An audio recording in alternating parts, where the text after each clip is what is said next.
भगवती परम्बा छे। भले ही हम पुण्य यू प्लॉट में से इतना बैठा इतने का वो एक फोटो लगा दे फोटो तोड़ दो।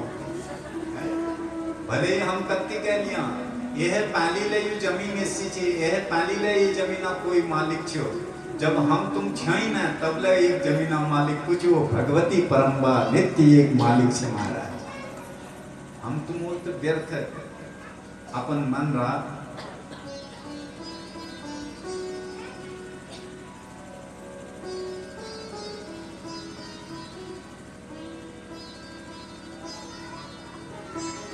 तो ये धर्मशाला में हम आपको कहीं अगर किराएदार मना ये संसार में कि भैया हम यहाँ 60-70 साल थे आ रहे हैं, जैसे हम यहाँ 9 दिन थे आ रही हैं सुशीति हम यहाँ 9 दिन थे आ रही हैं और ये संसार में हम मान लिया कि 80-90 साल थे आ रही हैं और फिर अपन अपन घरों हिटली मारा। इस संसार में जेल आपको के किराएदार मन हल्ले ने तो सब वो है सुखी आदमी हमारा भी बराबर सुखी और जेल आपको के मालिक मन रहा वो दुखी छे दुखी रह लो हैं वे दुख का दूर में ऐसे मरने टाइम में लगे। एक साल मैं घर गया भी हूँ हमारे बुक मरो है और कई बार मैं बताऊँ इस लड़का था मैं तो घर द्वार बैठे हुए टाइम में नहीं पढ़ भी रहा भी सन 2007-8 के बाद हो तो सब बोल को बू मारने हरियाणा जी उन्होंने कौन ला को बू को तो मैं बू सिराम में बैठ चू मैं गीता श्लोक सुनाया बुक के मैल को थोड़ा गीता सुना दी बुढ़ियों के जिंदगी भर भैंसा क्वारियन की पर अब उन्होंने जिंदगी भर भैंस चराया वो भैंस तो घाम लग गया भाई दोपहर टाइम द्वार खुल हुआ भैंस सामने में बैठ गया भाई और बुढ़ियों यहाँ मैं गीता श्लोक बोल रही हूँ मैं कह धक्का देवे भी भीतर कर दी भाई तो धन्य होते अपने मरण बटी वाले थे दिमाग में भैंस घुस रहा है। तो साहब जिसने यहाँ का मालिक अपने को मान लिया वो दुखी है। जिसने चौकीदार मान लिया अब चौकीदार हमने मान लिया ये मालिक इस शरीर का भी वो भगवती है। अब हाथ टूटे पांव टूटे चाहे ये शरीर छूटे अगर परेशानी होगी तो मालिक को होगी। हम तो किराएदार हैं अपना झोला झुमटा उठाया चल दिए महाराज ये सीधी उपाय है। एक ट्रेन में 2 लोग जा रहे थे एक बाबा जी सुनना ध्यान सुनिया ट्रेन में एक बाबा जी जन्यान और एक भगत जन्म और भगत थे द्विजावछन एक सूटकेस एक अपन पर्सनल बैग और बाबा जी ने एक बक्स लगे छे एक छत लगे छे रोटो लगे सोटो लगे हैं और 2-4 बैग नन्ना थैल और छन कई में खाना मन गई में के अब जब दियो सामने में बैठा भगतल को बाबा जी सब जो झंडी सब तुमरी छे बाबा जी तो होई मेरी छे धिकार यार तुम बाबा हो बाबा है बेला तुम उन्हें माल समावरा बाबा के ना बोली। अब अगले स्टेशन आप आधे घंटे थे ट्रेन रुक चुकी स्टेशन बाबाल को चल यार भगत चा पिला दियो उतरिया चा बात को चा बना दे भाई और सत्संग चल को दियो। अब ट्रेनों जना समय ट्रेन हॉर्न बजा ट्रेन धीरे धीरे चलने शुरू कर भगतल को बाबा जी का सत्संग अगला को हिट ट्रेन में ट्रेन बटी गए और बाबा जी हाथ पकड़ से कहे अरे बैठ ट्रेन जन दिए तेरे की जन्नो मृत्यु दुनिया भरी वहाँ सामान छे तेरे तो भी बैठ छे अरे मार छे छटक बाबा जी में और दौड़ गए चढ़ कर ट्रेन में बाबा जी ले पच्छा बैठे चढ़ गया बाबा को आप बताओ मथे एक सामान छे फिर लगे मत कोई चिंता ना यहाँ तक कि ठाकुर जी ले यार यहीं छे और तू एक बेगा चक्कर में तो झटको मार दे रहा है मैं अब बताओ तू ये सामान का अपन मन रहा ये मेरे छे लेकिन मेरे इत सामान है ते वेले मैं लेका अपन ना मान रहा यू ही अंतर छे तू में और मैं तो कुछ लोग सब कुछ अपन मान रहा और कुछ लोग सब कुछ हैते हुए भी का अपन ना मानने भी के सब भगवती मन नाम सब भगवान मन नाम और प्रसाद समझ भी उपभोग करना यो समझदारी छे यो विवेक छे। तो पैंस छे तो बड़े खा बड़े पी बड़े घर बना बड़े गाड़ी खरीद बीमे के परेशानी ना पर यू ही मेर छे मरना वाला यू ही मेर लो यो धारणा गलत छे। बस वी का प्रसाद समझ के उपभोग कर और एक के प्रार्थना कर कि जब तक छा तब तक यो अपन छे और जना बाद यो वी को जो वी मालिकल दिरा मरना बाद फिर वी के समर्पित कर जा। इतनी धारणा अगर हम कर लिया तो हमारे जीवन कल्याण है जा महाराज जी भगवती हम कृपा है जा। सुखदेव जी को ज्ञान कदाचिदपि मुच्चेत लोह काष्ठादि यंत्रितः पुत्रदारेर्निबद्धस्तो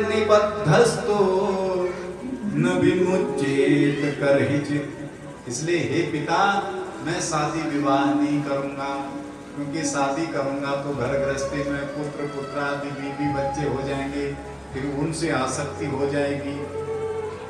तो व्यास जी को चिंता होने लगी। व्यास जी ने कहा बेटा जरूरी नहीं है कि ग्रस्त में जाके व्यक्ति फंस जाए, ये तो विषय अपने अंदर है। पर बात समझ में सुखदेव जी की आई नहीं तो इन्होंने कहा कि इसको किसी गुरु के पास अच्छे गुरु के पास भेजना पड़ेगा। तो सुखदेव जी को जनक जी के पास भेज दिया। राजा जनक जिनका नाम है विदेह राज। प्रेम से बोलो जरा जोर से बोलो थोड़ा और जोर से बोलो और ध्यान से सुनो। जनक जी के पास विदेह नगर में नेपाल में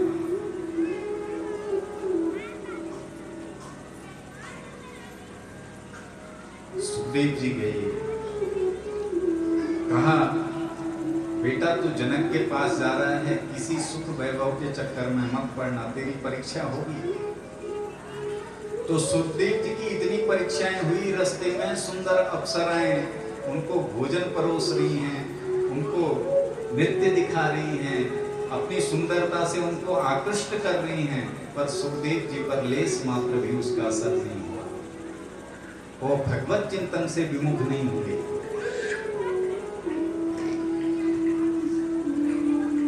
उनका मन भगवती में लगा हुआ है। न देहो न जीवात्मा नेन्द्रियाणि परं तपः मन एव मनुष्याणां कारणं बंध मोक्षयो। ये मन ही है महाराज बंधन और कारण का हेतु। बस इस मन को, इन इंद्रियों को अपने बस में कर लो। सुखदेव जी की इंद्रियां अपने बस में हैं। वो इस लोलुपता, इस संसार की सुंदरता पर आसक्त नहीं हुए। अपने मन से कह रहे हैं कि मुझे इनसे काम नहीं है।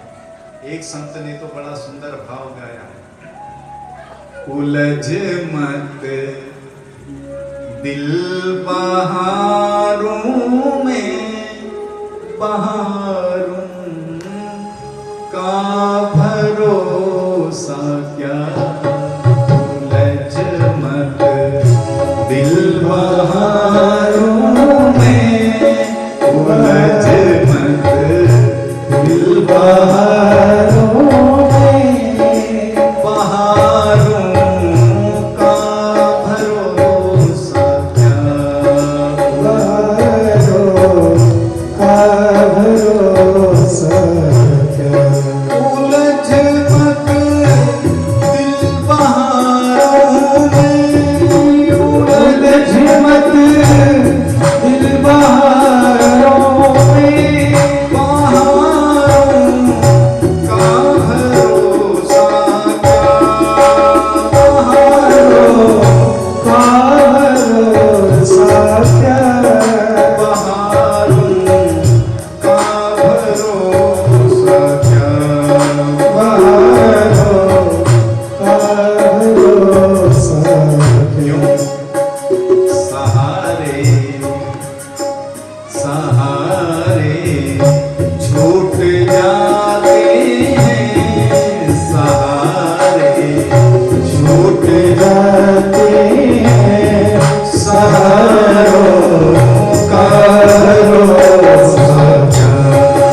तमन्ना जो ये तेरी है, फुहारें हैं ये सावन की, फुहारें हैं ये सावन की, फुहारें हैं ये सावन की, फुहारें हैं सावन की।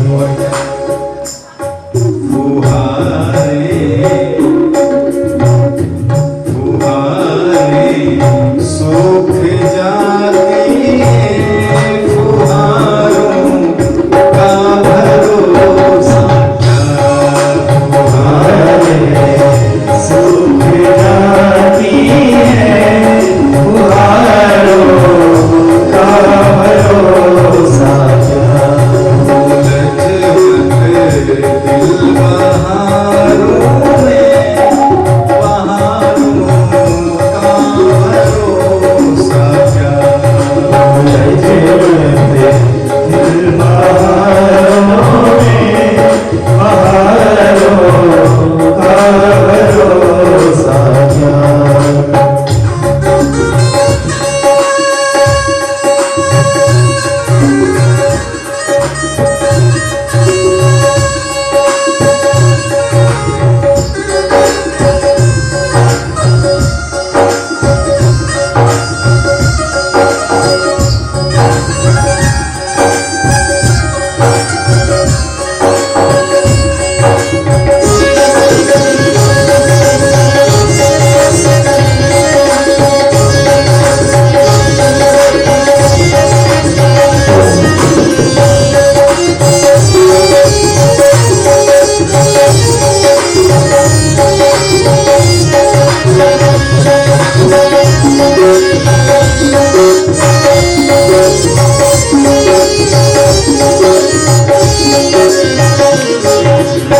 सुखदेव जी को बहुत लालच दे रहे हैं, बहुत प्रलोभन दे रहे हैं, पर वो सुखदेव जी अपना भाव व्यक्त कर रहे हैं। संत ने शब्दावली में निहित किया,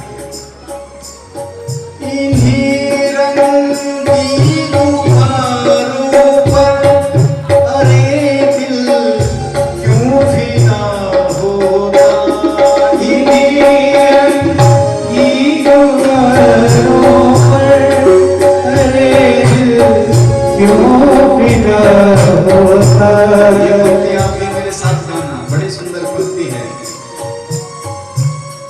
इन्हीं रंगी गुब्बारों में अरे दिल क्यों फिदा होता, इन्हीं रंगी गुब्बारों में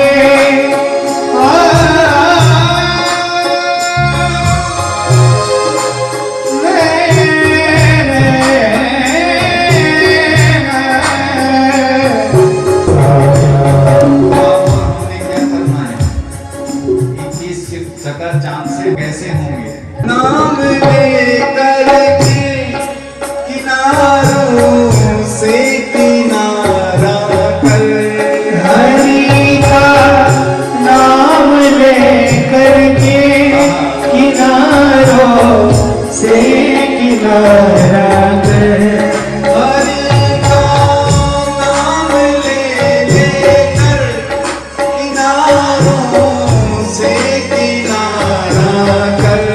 हरि का नाम किनारों से किनारा, क्यों किनारे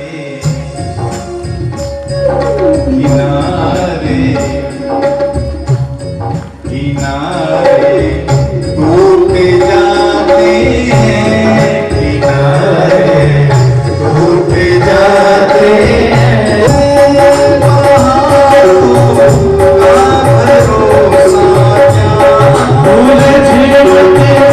दिल बहारों से बहारों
सुखदेव जी पर कोई प्रभाव नहीं पड़ा।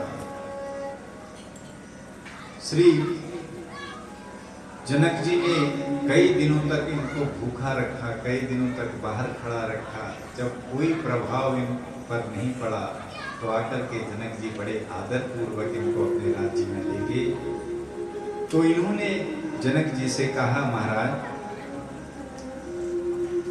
आप अपने आगे उपाधि लगाते हैं विदेह राज की, आप तो पूरे परिवार के साथ रहते हैं, फिर आप विदेह राज कैसे होंगे? जनक जी ने कहा कि सुखदेव, आसक्ति रहना, संसार में रहना आसक्ति नहीं, संसार में रहना, संसार में डूब जाना, ये आसक्ति, और वही मैंने छोड़ दी है। सबके ममता ताग बटोरे, मैंने सब जगह की ममता को छोड़ दिया है, और मम पद मन ही बांधी बड़ डोरे, मैंने इस ममता की डोरी को भगवान के चरणों में बांध दिया है। रही बात पंचभूतों की, ये कभी छूटने वाले नहीं है। अगर आप जंगल में भी चले जाओगे तो बोलो, जंगल में पानी चाहिएगा कि नहीं? बोलो, हैं भाई, जंगल में अगर आप भजन करने जाओगे पानी चाहिए, लकड़ी चाहिए, धूप चाहिए, अग्नि चाहिए। तो बोला छोटा क्या, सिर्फ घर छोड़ने से ही वैराग्य हो जाए ये जरूरी थोड़ी। वैराग्य मन का विषय है। मैंने घर को नहीं छोड़ा है, पर घर वालों से आसक्ति को छोड़ा है। आसक्ति नहीं है मेरी, ये राज्य मेरा है, ये अभिमान छोड़ दिया है। मुझे तो इतना मालूम है कि इस राज्य का मैं चौकीदार हूं, यहाँ सेवा करना मेरा धर्म है। सुखदेव जी गदगद हो गए। महाभूतानि सर्वत्र निसंग क्व भविष्यति, ये महाभूत तो सर्वत्र हैं, जहां जाओगे चित जल पावक गगन समीर, ये मिलेंगे ही धरती में। इसीलिए हमको भी क्या करना है, सब जगह से आसक्ति को छोड़ करके भगवान भगवती के चरणों में बांध देना है। त्वं तु दुःखी सदैवासि बद्धो अहमति संकया, इति संख्या परित्यज्य सुखी भव समाहितः। जनक जी कहते हैं, त्वं तो दुखी सदैवासी, तुम आप दुखी इसलिए हो।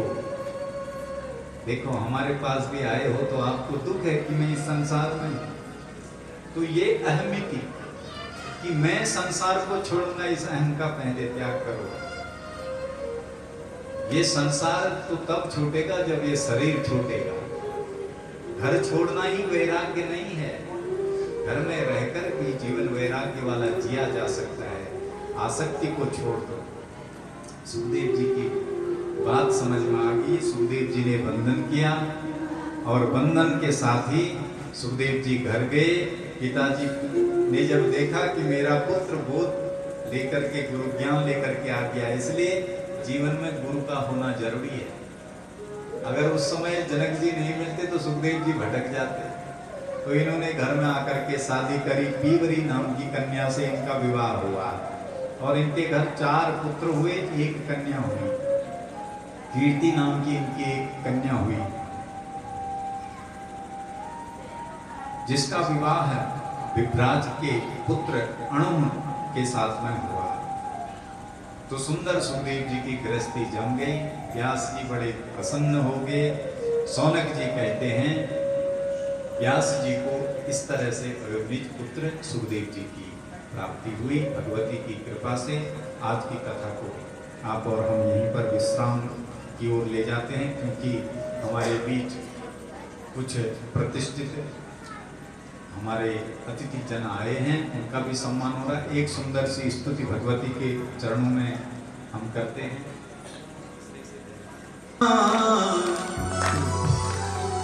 तेरे चरण कमल में मां लिपट जाऊं रज बन के, लिपट जाऊं रज बन के, हो रज बन के लिपट जाऊं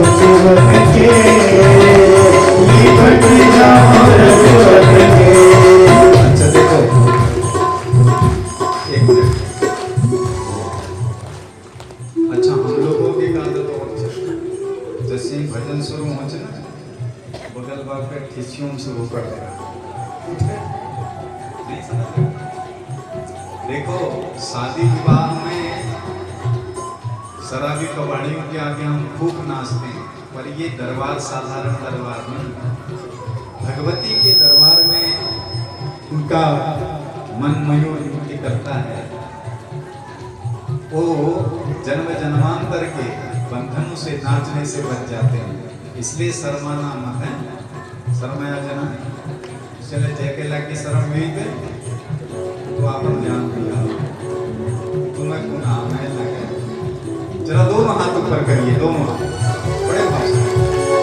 ओ लिपट जाऊं गज बन के, लिपट जाऊं गज बन के, हो रज बन के, लिपट जाऊं गज बन के, लिपट जाऊं गज बन के।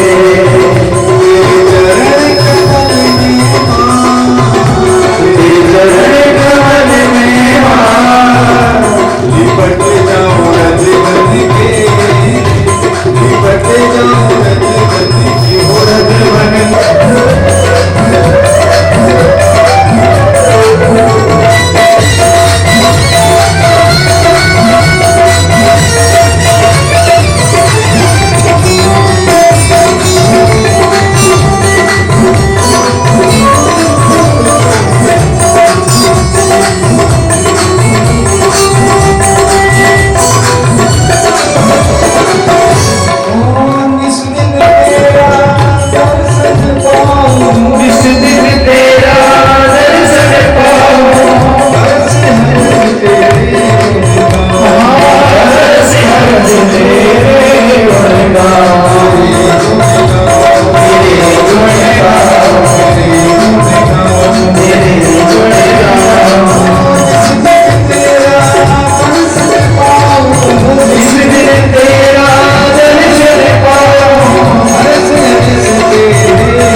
माता शेरावाली दा बोल सांचे दरबार की है। आज की कथा को यहीं पर विश्राम करते हैं। ना हम यजमान हविर बिताने, मैं यजमान की जब से प्रसन्न नहीं होती हूँ, पर जब दूध के भगत जो उसका आहार लेते हैं, यद ब्राह्मण से मुक्तो चरतो नुभासन, उनके उस पान करने से, उस भोग लगाने से मैं प्रसन्न हो जाती हूँ। तो आपका ये भोग भगवती को ही लग रहा है महाराज, इसलिए तो और लोग भी सब लोग सेवा करें। ज़्यादा समय नहीं देते हुए हम कमेटी के हमारे श्रीमान नरेश राय जी हमारे क्षेत्र के बड़े बुद्धिजीवी वर्ग में और बड़े प्रखर वक्ता हैं। आप कमेटी की आगे की सूचना और सभी सज्जन हम करवाएंगे। जय श्री राधे, जय माता। धन्यवाद महोदय।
समर्पयामि जे तीर्थानि प्रचरन्ति श्रीकास्तानि कङ्किणः तीघपुंसहस्रयोजने वधन्वा निधन्मसि सन्तो प्रदक्षिणपदे पदे